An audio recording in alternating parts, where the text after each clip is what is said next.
After the surgery, I came home tired and found my suitcase outside with a post-it note.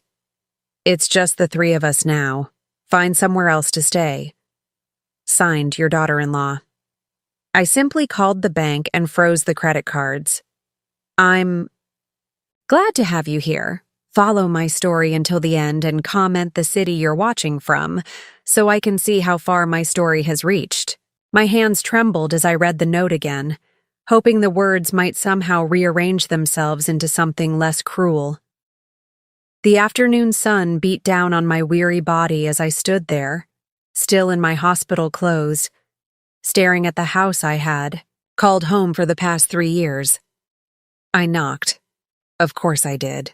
I knocked until my knuckles hurt, calling Charles's name over and over. My son, my only child, the one I had raised alone after his father died when he was just 12. But the only response was silence and the distant sound of Lucy's voice instructing the children to be quiet.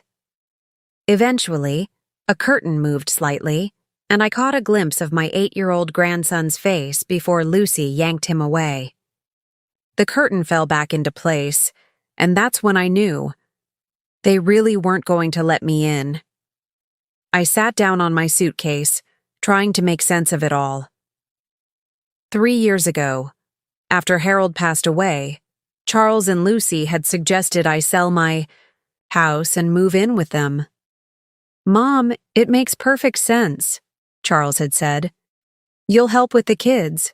We'll take care of you as you get older, and the money from your house can go toward expanding ours." It had seemed like such a good idea. At the time, $178,000. That's how much I had contributed to their home renovations. Almost everything from the sale of the modest house Harold and I had paid off over 30 years. "It's an investment in our family," Charles had assured me, and I believed him. I remembered how things had changed gradually. At first, I was Grandma. Alice, the beloved matriarch who made Sunday pancakes and helped with homework. Then, I became Mom, useful for babysitting and cooking dinner while Lucy pursued her self-care routine. And finally, I was just Alice, the inconvenient old woman who took up space in their beautiful home. The changes in Lucy were the most noticeable. The warm smiles became tight-lipped nods.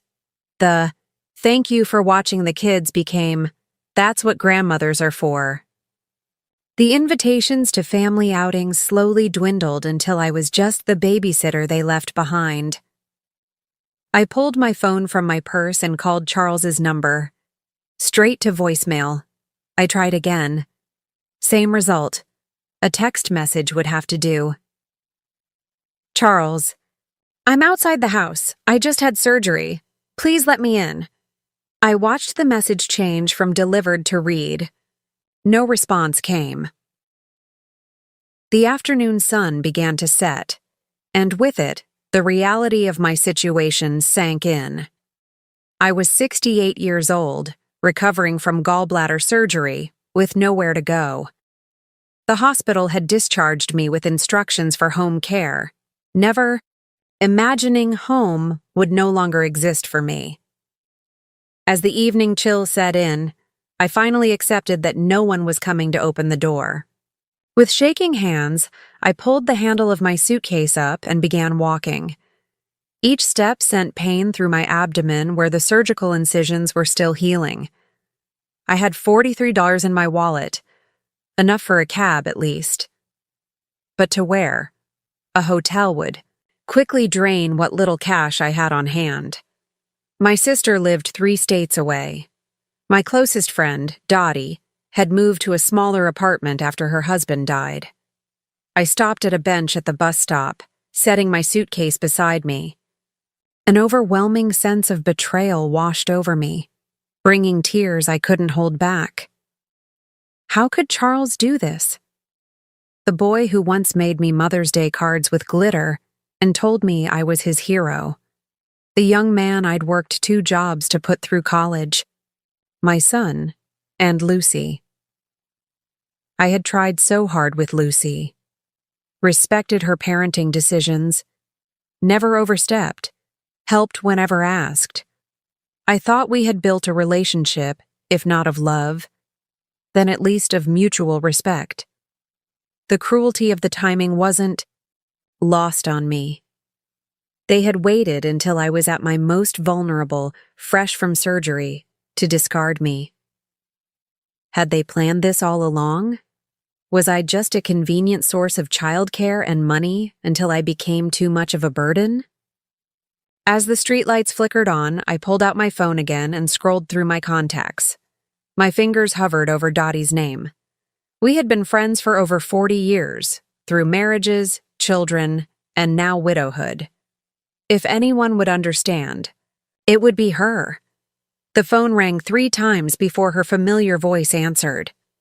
"Alice, is everything all right?" I tried to speak, but a sob escaped instead. "Alice? What's wrong? Weren't you having surgery today?" "Dottie," I finally managed, my voice barely above a whisper. "I need help. They've locked me out." There was a brief silence, then Dottie's voice, firm and clear. "Tell me where you are. I'm coming to get you." As I sat waiting for my oldest friend to rescue me, I watched a young family walk by. The mother held her son's hand, laughing at something, he said. Such a simple moment of connection. It struck me then how completely my own family had severed our bonds, how disposable I had become to them. I closed my eyes, feeling the weight of betrayal press down on me, heavier than my suitcase, heavier than all my years combined.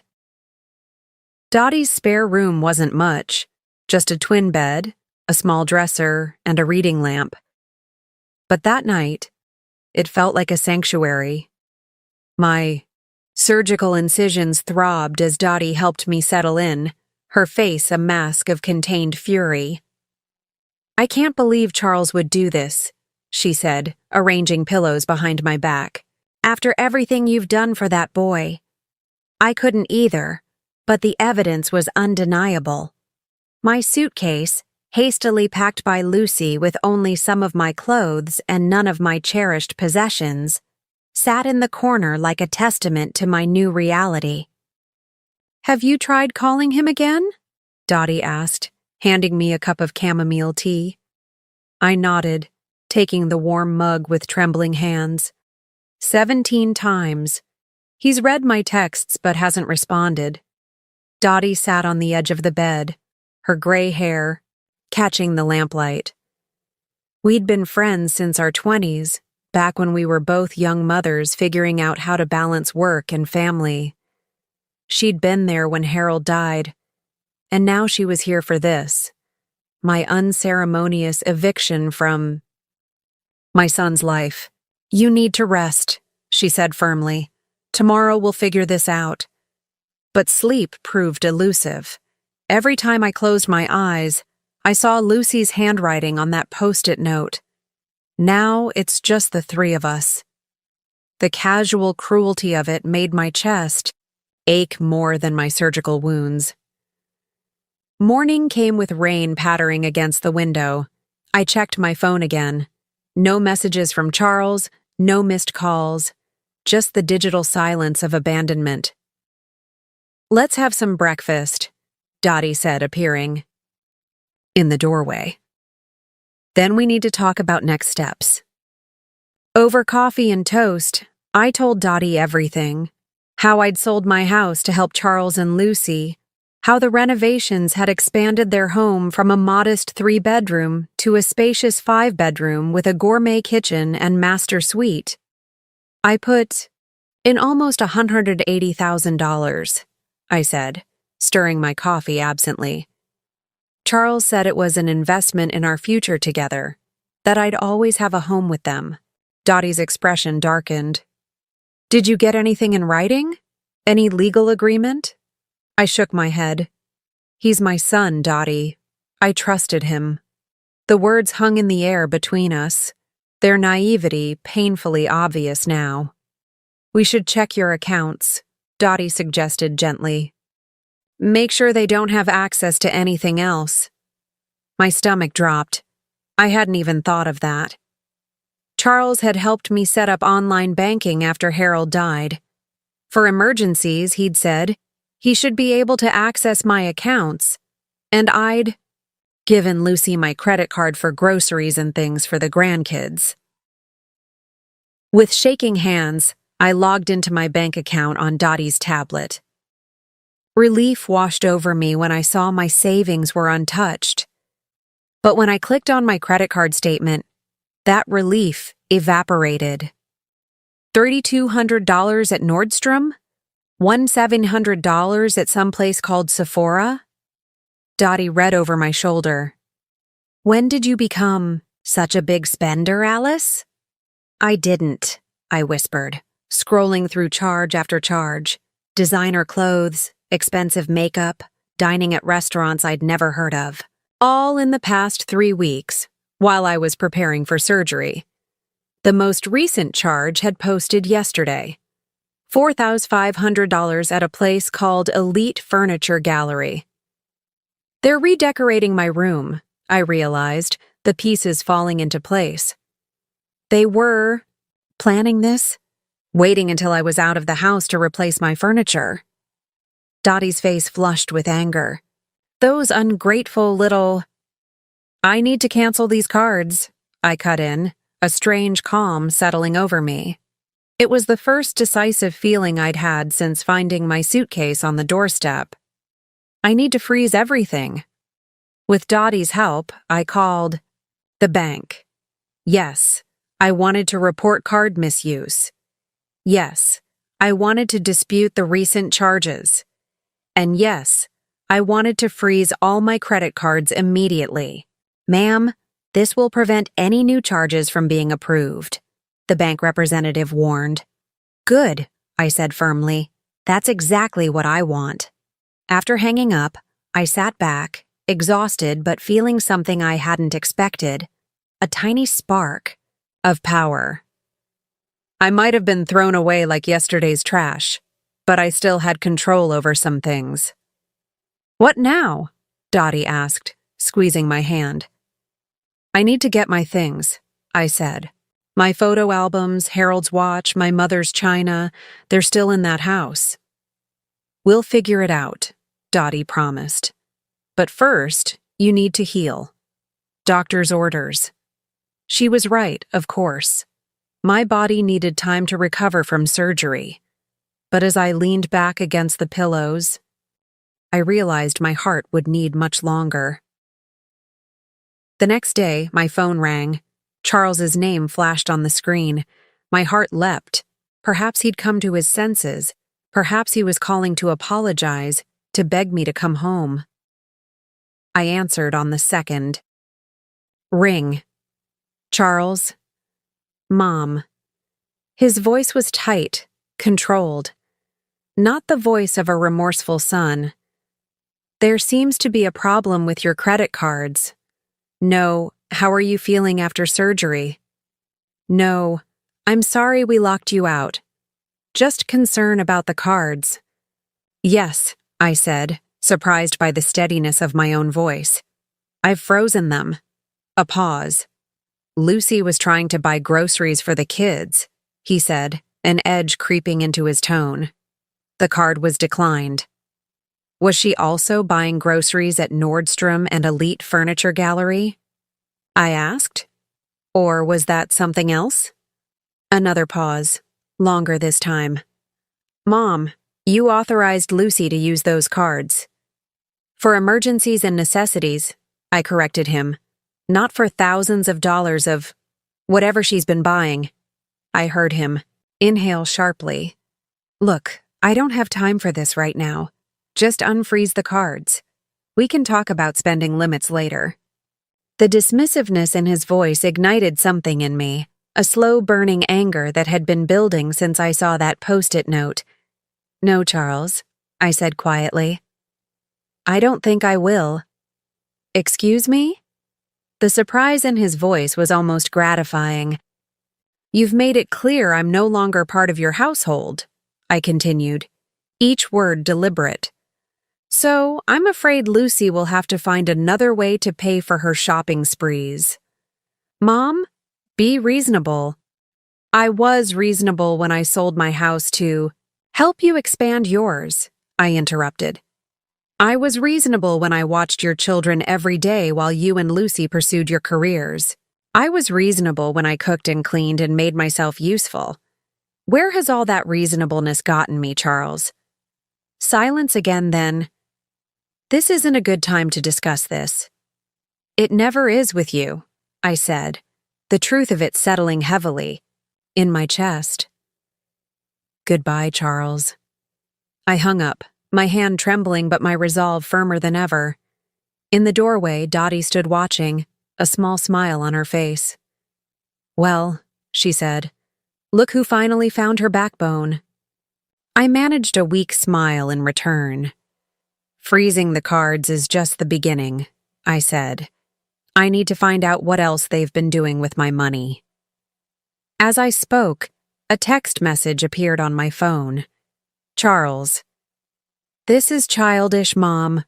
Call me when you're ready to be an adult about this. I showed the message to Dottie, who snorted in disbelief. The irony of him calling you childish, she muttered, after what they did. I set the phone down, a strange calm settling over me. The initial shock and hurt were still there, but something else was emerging, determination. They had taken my home, my security, and my place in the family.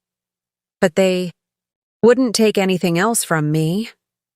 Not one more penny. Not one more shred of my dignity. A week passed with no word from Charles. My surgical incisions were healing, but the wound of betrayal remained raw and open. Dottie had been my lifeline, but I couldn't impose on her forever. I needed to retrieve my belongings and figure out my next steps. I'm coming with you, Dottie insisted when I mentioned going back to Charles's house. You don't have to. I absolutely do. She cut me off, grabbing her car keys. Besides, they're less likely to slam the door in your face if there's a witness. The familiar drive to the house I'd called home for 3 years felt surreal now. As we pulled up, I noticed Lucy's sleek SUV was gone, but Charles's sedan sat in the driveway. Perfect, Dottie muttered. Maybe we can talk some sense into him without her poisoning the well. My legs felt heavy as I walked up the pathway. The flower beds I'd so carefully tended were already showing signs of neglect. I rang the doorbell, my heart hammering against my ribs. Charles opened the door, surprise flickering across his face before settling into a guarded expression. He looked tired, with dark circles under his eyes. Mom. He glanced at Dottie, then back to me. I didn't expect to see you. Obviously, I replied, finding strength in Dottie's solid presence beside me. I've come for my things, my personal belongings. He hesitated, then stepped back. Lucy's not here. She took the kids to her mother's. The house looked different somehow.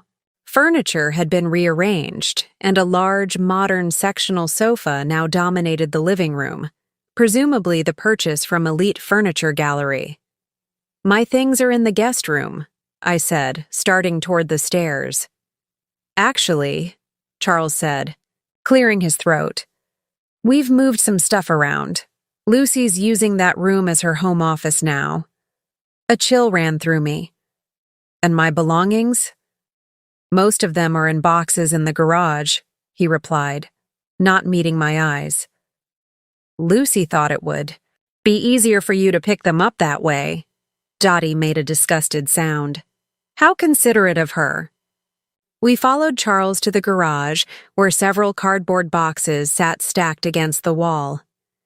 I approached them with trepidation. The first box contained clothes, hastily folded. The second held books and some toiletries. But as I searched through the remaining boxes, Panic began to rise in my throat. Where are my photo albums? Harold's watch? My mother's jewelry? Charles shifted uncomfortably. I'm not sure.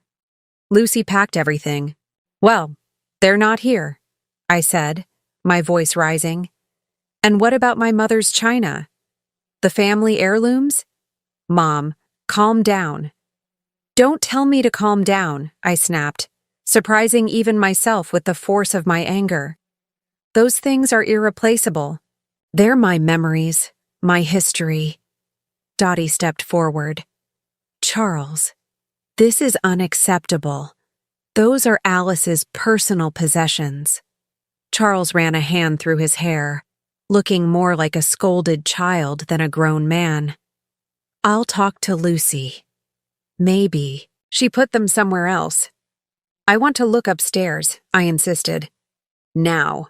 He hesitated, then nodded reluctantly.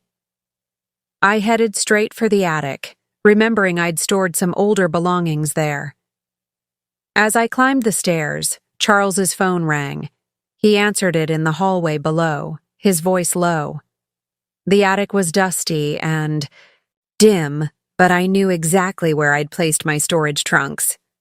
To my relief, they were still there, untouched.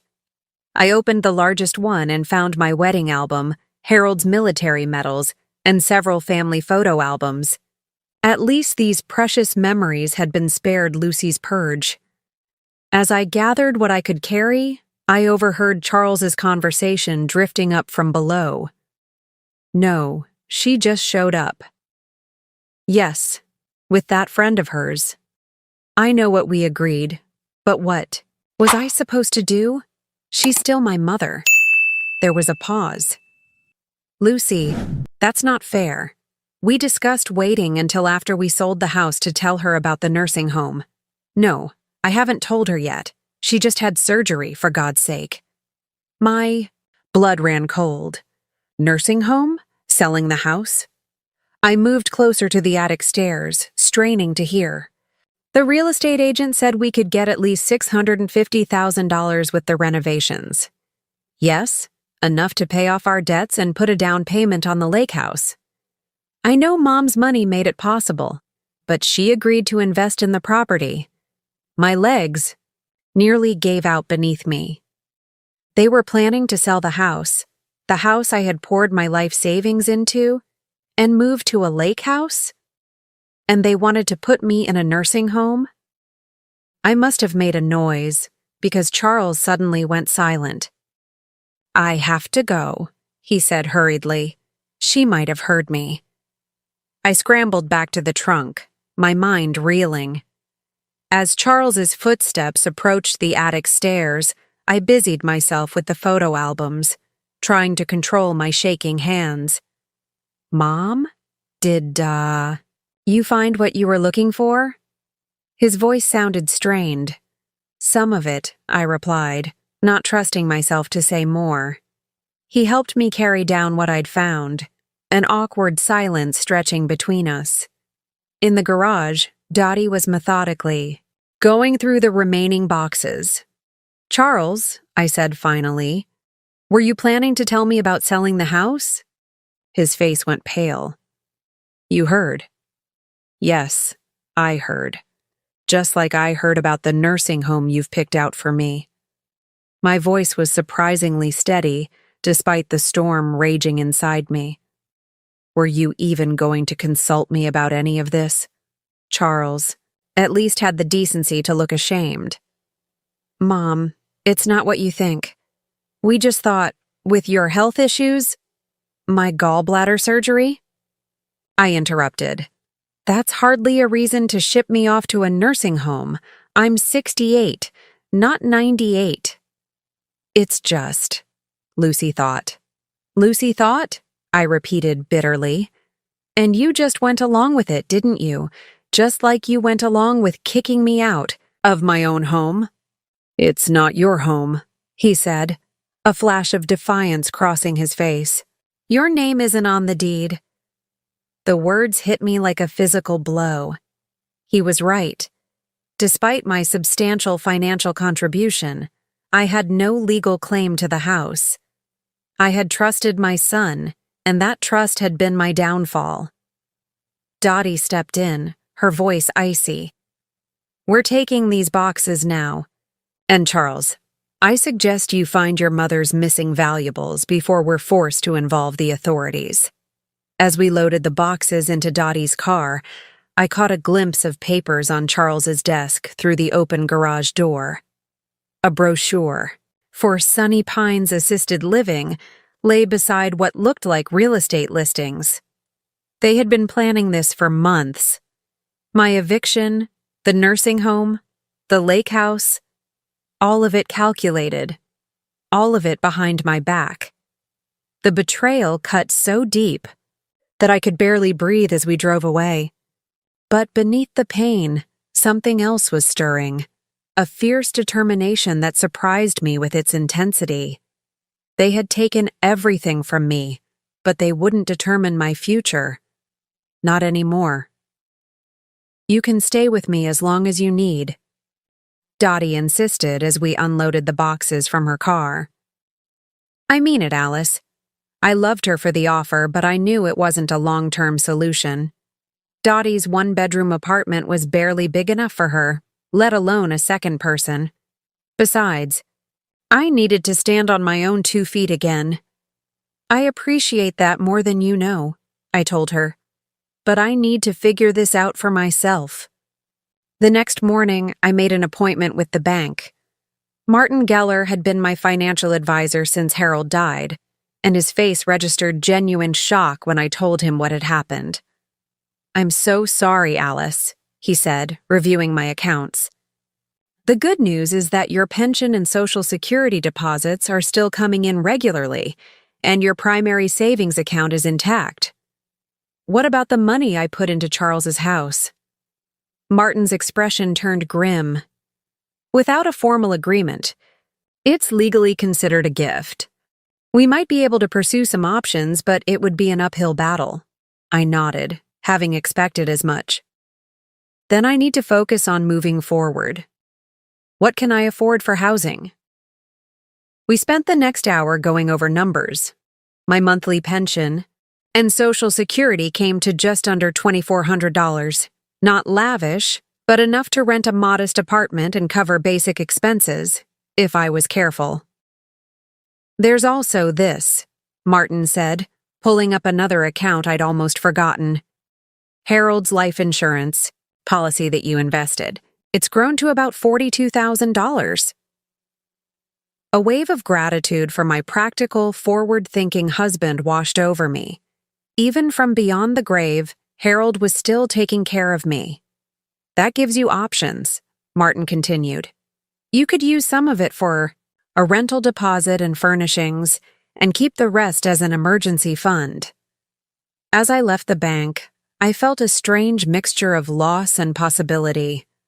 I had less than I'd thought I would at this stage of my life, but more than many people in my situation. I could rebuild. Over the next 2 weeks, I threw myself into apartment hunting. Dottie drove me to viewings, helped me compare prices, and kept my spirits up when despair threatened to overwhelm me. Eventually, we found a small one-bedroom apartment in a senior living community. It wasn't fancy, but it was clean, had a small balcony for potted plants, and most importantly, it was affordable. "It's perfect," Dottie declared when we first saw it. "And look, they have a community garden and weekly card games in the common room." I signed the lease that day, a strange sense of accomplishment flowing through me. For the first time since finding my suitcase on the doorstep, I felt like I was taking control of my life rather than just reacting to disaster. Moving in was another challenge. With limited funds, I couldn't replace all the furniture I'd left behind at Charles's house. But Dottie's church group came through with donated basics: a gently used couch, a small dining table, and a comfortable recliner. I bought a new mattress and bedding, one luxury I couldn't compromise on, and slowly, the apartment began to feel like mine. My phone remained stubbornly silent. No calls from Charles, No texts checking how I was doing. Just silence. I told myself it was better this way. A clean break. But at night, when the apartment was quiet and still unfamiliar, I would find myself wondering how my grandchildren were, whether they asked about me, what Charles had told them about my sudden disappearance. 3 weeks after moving into my new place, I was arranging my rescued photo albums on a bookshelf when my phone rang. Charles's name flashed on the screen. My heart jumped, a treacherous spark of hope flaring despite everything. "Hello?" I answered, trying to keep my voice neutral. "Mom." His tone was all business, no warmth. "We need to talk about your credit cards." Not, "How are you?" or, "I'm sorry." Just straight to money matters.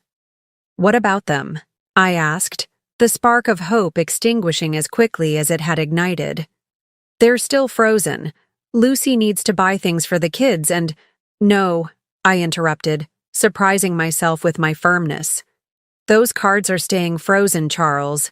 I'm on a fixed income now, and I can't afford to finance Lucy's shopping habits." There was a pause, then, "Mom, be reasonable. We're family." The word family hit me like a slap. "Family?" I repeated. "Is that what you call it when you throw your mother out after surgery? When you plot to sell the house she helped pay for and ship her off to a nursing home? You don't understand." "No, you don't understand," I cut in. "I trusted you with everything. I had, Charles. My home, my money, my heart. And you betrayed that trust completely." "I won't give you another penny." His voice hardened. "Then I guess there's nothing left to discuss?" "I guess not," I agreed, a strange calm settling over me. "Goodbye, Charles." After hanging up, I sat in my new recliner, looking around at my small but dignified apartment. Not the retirement I had planned, but mine nonetheless. The phone call had been painful, but also clarifying. Charles hadn't called to reconcile. He'd called for access to my money. Nothing more. That weekend, I discovered a flyer in the community, room advertising a support group for seniors. Life transitions, finding your way forward. Something about it called to me, and the following Tuesday, I found myself walking into a sunny room at the local community center, where 6 other seniors sat in a circle of chairs. Nancy, the group facilitator, welcomed me warmly. "Would you like to introduce yourself and share a little about what brought you here?" I hesitated, then began speaking. "My name is Alice. A month ago, my son and daughter-in-law locked me out of their house after I had surgery. I'd sold my own home to help them, and they—" My voice cracked, but I pushed on. "They decided I was no longer useful to them." The sympathetic faces around me gave me courage to continue. I told them everything. The betrayal, the nursing home plans, the frozen credit cards, my new apartment. As I spoke, I realized it was the first time I'd told the full story from beginning to end, and something in me shifted. The shame I'd been carrying, the sense that I must have done something to deserve this treatment, began to dissolve. "Thank you for sharing that, Alice," Nancy said when I finished. "Unfortunately, elder financial abuse often comes from family members. What you're experiencing is more common than many people realize." A silver-haired woman named Eleanor reached over and squeezed my hand. "My daughter did something similar," she confided. "It took me years to rebuild, but I did it. And so will you." As the meeting continued, others shared their stories, some similar to mine, others different but equally challenging. By the time we broke for coffee and cookies, I felt something I hadn't expected, a sense of community. These people understood what I was going through without judgment or pity. When I left the meeting, I had 3 phone numbers and an invitation to join Eleanor and another woman named Margaret for lunch the following week. Back in my apartment, I stood on my small balcony, watching the sunset paint the sky in brilliant oranges and pinks. For the first time, I allowed myself to imagine a future different from the one I'd planned. Not lesser, just different. A future where I made my own decisions, built new friendships, and learned to trust again, carefully and selectively. It wouldn't be easy. The pain of Charles's betrayal still cut deep. But standing there in the fading light, I felt something unfamiliar stirring within me. Not just survival, but the possibility of thriving. 6 months passed. Autumn turned to winter, and winter softened into spring. My little apartment had become a true home, decorated with treasured photos and a few carefully chosen new pieces. The support group had become a lifeline, and Eleanor and Margaret were now dear friends. We met weekly for coffee, card games, or walks in the park when weather permitted. My life had developed a peaceful rhythm until the day I received an unexpected letter from a real estate agency. "Congratulations on the sale of your property," it began, listing an address I recognized immediately: Charles's house. My hands trembled as I read on. The letter was addressed to me as a co-investor in the property, informing me that the house had sold for $685,000. I stared at the paper, in disbelief. They had done it. They had actually sold the house I had poured my life savings into, and they had somehow used my name in the process. I called Dottie immediately. "They sold the house," I said, my voice shaking. "And somehow they've listed me as involved in the sale." "That's impossible," Dottie said. "Your name isn't on the deed. How could they—" She stopped. "Unless they forged something. Alice, you need to talk to a lawyer." The next day, I sat across from Patricia Winters, an attorney specializing in elder law whom Eleanor had recommended. She reviewed the letter with a deepening frown. "This is concerning," she said. "They couldn't legally sell the house using your name as a co-owner unless there's documentation with your signature." "Did you ever sign anything regarding the house?" I thought back. "Charles had me sign some papers when I first moved in. He said it was for tax purposes, for the money I contributed." Patricia nodded grimly. "I'd like to investigate this further. Meanwhile, I suggest we arrange a meeting with Charles and Lucy. If they've committed fraud, they need to know there will be consequences." The thought of confronting them sent a wave of anxiety through me, but also a strange sense of anticipation. For months, I had been rebuilding my life, finding my strength. Perhaps it was time to show them exactly who I had become. Patricia helped me draft a formal letter requesting a meeting. We sent it by certified mail to ensure they couldn't claim.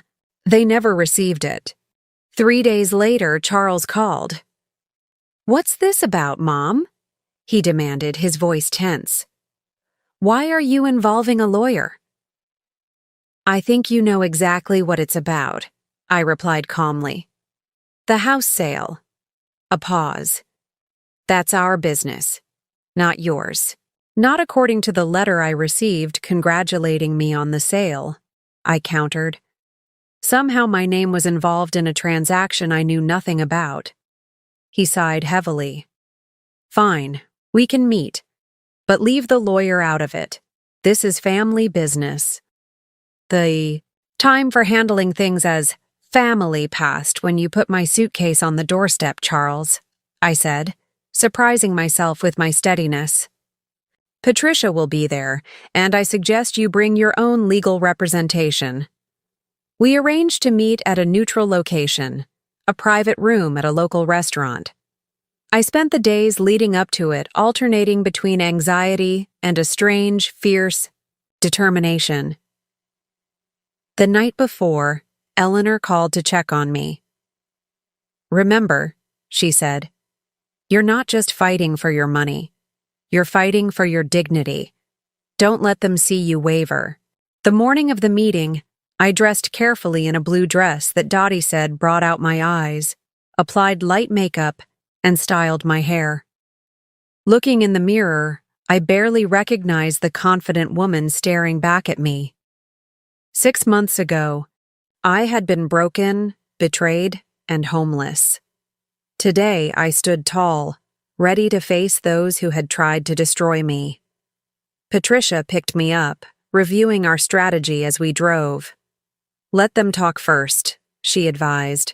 "People often reveal more than they intend when they're defensive." Charles and Lucy were already seated when we arrived, along with a thin man Patricia identified as James Porter, a local attorney known for real estate transactions.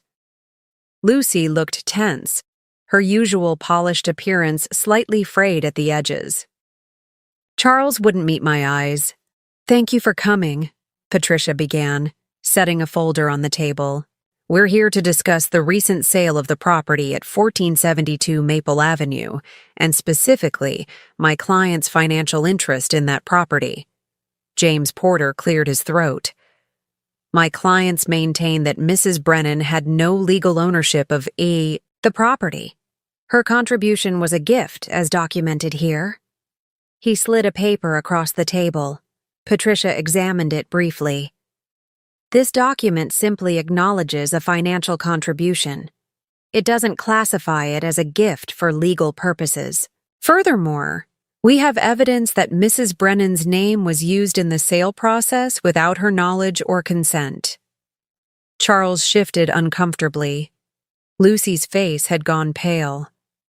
"Perhaps," Patricia continued, "you could explain why Mrs. Brennan received this letter?" She placed the real estate agency's letter on the table. "That was an administrative error," James said quickly. "The agency was informed that Mrs. Brennan had contributed to the home's renovations and incorrectly listed her as a party to the sale. An interesting error," Patricia noted, "especially since my client's signature appears on the preliminary sale documents." She produced another paper. "This signature, which Mrs. Brennan confirms she did not provide." The room went silent. Lucy's hands were trembling slightly. Charles looked like he might be sick. "That's a serious allegation," James said, his professional demeanor slipping. "Are you suggesting my clients committed forgery?"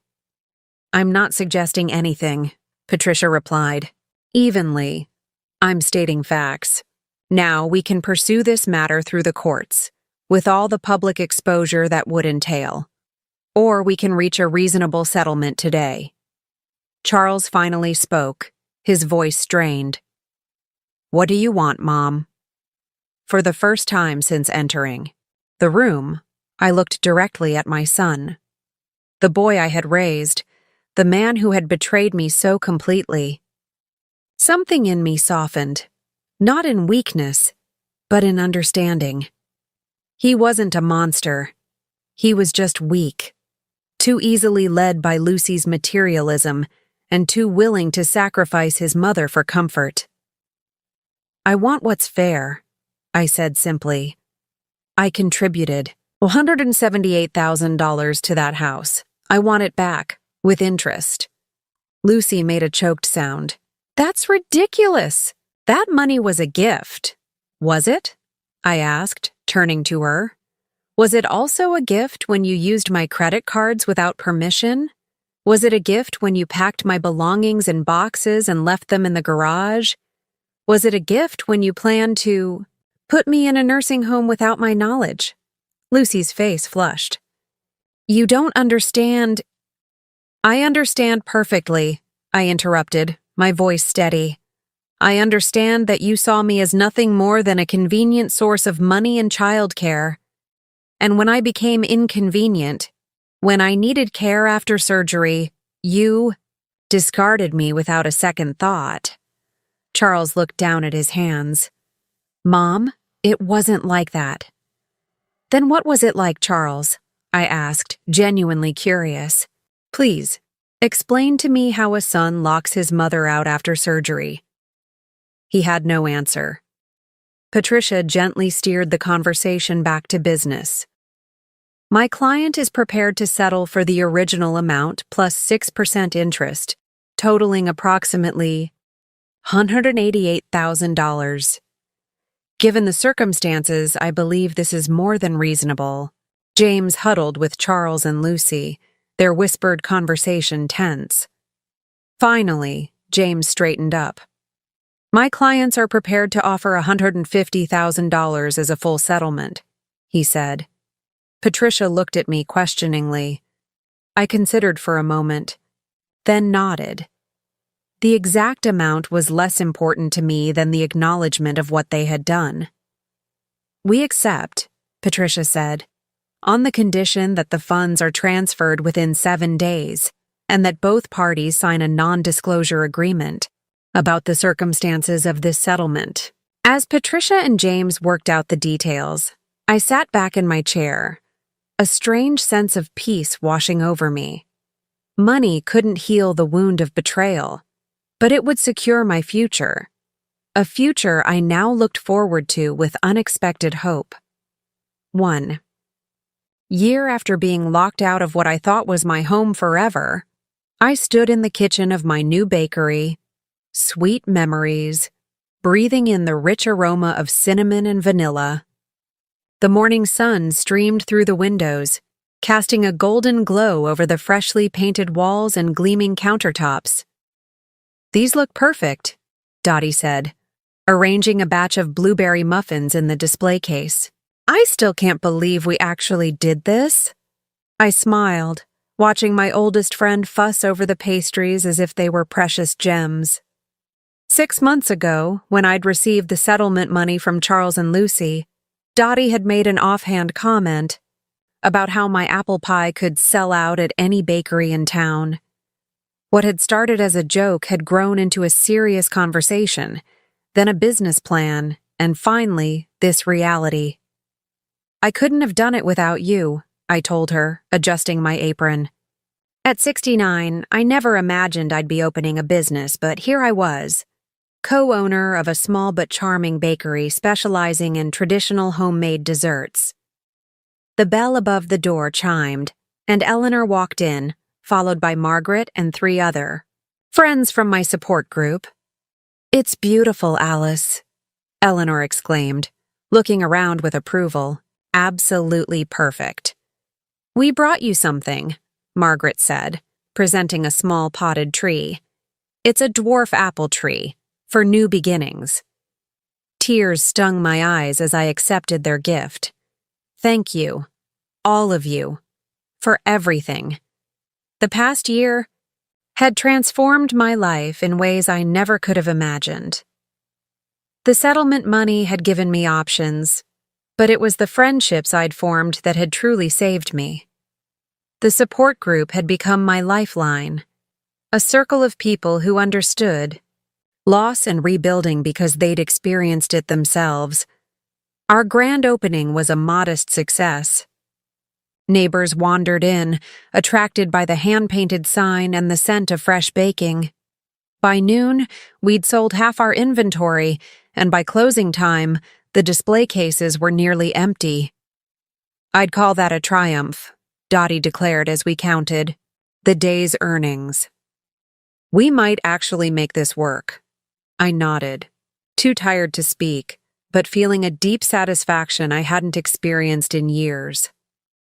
This small bakery represented more than just a business venture. It was tangible proof that life could begin again at any age, that betrayal didn't have to be the end of the story. The following weeks fell into a pleasant rhythm. I'd rise before dawn to begin baking, find my groove in the quiet morning hours, then welcome customers throughout the day. The work was physically demanding, but it gave me purpose, and the frequent praise for my baking nourished my soul in a way I hadn't realized I needed. 3 months after our opening, on a quiet Tuesday afternoon, the bell chimed. I looked up, from arranging a tray of lemon tarts to see Charles standing awkwardly in the doorway. My heart stuttered. We hadn't spoken since the settlement meeting. The sight of him, thinner now, with new lines around his eyes, sent a complex wave of emotions through me. Love, hurt, anger, and something like pity. "Mom," he said, his voice barely audible over the soft music playing in the bakery. I wiped, my hands on my apron. "Charles, this is a surprise." He shifted uncomfortably, looking around the cheerful space. "This is nice. The bakery. It suits you." "Thank you," I replied, keeping my voice neutral. "What brings you here?" He took a deep breath. I'm in trouble, Mom." Of course he was. Why else would he seek me out after all this time? "What kind of trouble?" I asked, though I could guess. "Financial," he admitted, staring at the floor. "Lucy.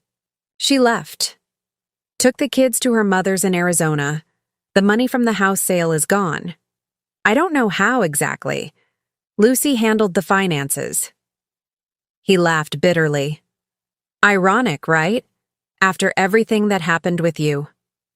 I studied my son's face, the face I had once known better than my own. He looked broken, humbled in a way I'd never seen before. "I'm sorry to hear that," I said, surprised to find I genuinely meant it. "About the children especially. You must miss them." He nodded, blinking rapidly. "I do. I'm trying to figure out how to get them back, but first I need to get back on my feet." He finally met my eyes. "I know I have no right to ask anything of you, not after what we did, but I don't know where else to turn. There was a time when those words would have been all it took for me to open my wallet, my home, my heart. But I wasn't that woman anymore." "What exactly are you asking for, Charles?" He hesitated. "A loan. Just until I can sell the lake house and find something more affordable." Ah, the lake house. The dream property they'd planned to buy with the proceeds from selling the home I'd helped pay for. The irony wasn't lost on me. "I can't do that," I said gently but firmly. His face fell. "Mom, please, I understand why you're angry." "This isn't about anger," I interrupted. "It's about boundaries. It's about learning from experience." I took a deep breath. "I can offer you something else." "Though, what?" "A job," I said. "We need help with deliveries and some of the heavy lifting around here. It doesn't pay much, but it's honest work." Charles stared at me, clearly having expected either an outright rejection or a blank check. You'd hire me? After everything?" "Yes," I said simply. "Not because you deserve it, but because I choose to offer it." He was quiet for a long moment, considering. "When would I start?" "Tomorrow morning, 5 a.m. The baking starts early." He nodded slowly. "Okay, thank you." After he left, Dottie emerged from the back room where she'd been tactfully giving us privacy. "Are you sure about this?" she asked, concern etched on her face. "No," I admitted, "but it feels right. Not for him, for me." The truth was, offering Charles a job rather than a handout was as much about my healing as it was about his. I was setting a boundary, maintaining my dignity, while still leaving the door open a crack for possible reconciliation. 2 months later, Charles was still showing up every morning at 5, delivering orders, washing dishes, and gradually learning the basics of baking. Our relationship was tentative, built on careful conversations about neutral topics. We didn't discuss Lucy or the past, focusing instead on the daily tasks at hand. It wasn't forgiveness exactly, but it was something, a fragile bridge being built one plank at a time. On a warm Sunday afternoon, my day off, I sat on the small patio of my apartment, tending to the potted herbs I'd started growing. The dwarf apple tree from my friends had produced its first tiny fruit, just one small apple, but a victory nonetheless. My phone rang, and I smiled seeing Eleanor's name on the screen. "How was your date?" I asked teasingly. Eleanor had recently begun seeing Richard, a widower she'd met at the community garden. "Wonderful," she sighed happily. "He took me to that new Italian place by the lake, but I'm calling about you. Are we still on for dinner tonight? Richard's bringing his friend William." I chuckled. "Are you still trying to set me up with William?" "He's a lovely man, Alice. A retired English professor, widowed 5 years. He loves baking and gardening, and he has the kindest eyes." "I'll be there," I promised, surprising myself with how much I was looking forward to it. As I hung up, I gazed around my small but beautiful space, the thriving plants, the comfortable furniture, the photographs of my new friends alongside cherished, old memories.